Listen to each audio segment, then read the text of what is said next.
মেয়ে তো আপনারা আইটু তো অ্যাক্সিডেন্ট হয়ে যেত।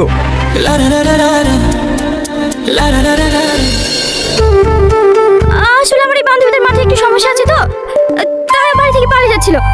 ওকে ধরার জন্য পিছু পিছু আসছিলাম। কিন্তু দেখে তো মনে হচ্ছে না এর মাথায় সমস্যা আছে। আরে ললিতা বাবু, তুমি কবে এসছো আমাদের বাড়ি? আমি তোমার গায়ে একটু কামড়ে দেবো। কে বলে বাবু? কেন তুমি? কি দাদা বলছে? পারেন ওকে? আমি ললিতা বাবুকে কামড়াবো, আমি ললিতা বাবুকে কামড়াবো। আচ্ছা, ছেলেটা দেখতে কেমন হবে? কেন তুই দেখিসনি নাকি? আমি দেখলে কি তোকে জিজ্ঞেস করতাম? দাঁড়া, আমি দেখে আসছি।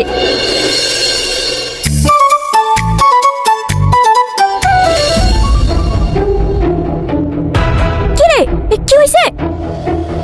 তুই যাদের সামনে পাগলের অভিনয় করলি নি, ওরাই তোকে দেখতে এসছে। এখন কি করবো? আমি কি করে বলবো? তুই থাক, আমি বাড়ি যাই।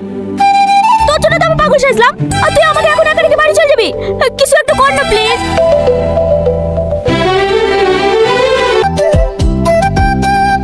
আসসালামু আলাইকুম। ওয়ালাইকুম আসসালাম। বসো মা। এত বড় করে ঘুমটা দিলে মুখটা দেখবে কি করি? ঘুমটাটা তুলো মা। ভাবি মনে হয় লজ্জা পাইছে। হ্যাঁ, আমি ঘুমটা তুলে দিছি।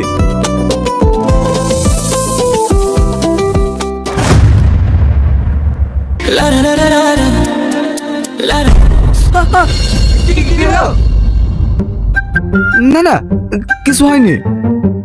তোমার নাম কি মা? মায়া খাতুন। তোর মধ্যে সমস্যা নাই, ওর পাগলের অভিনয় করছিল।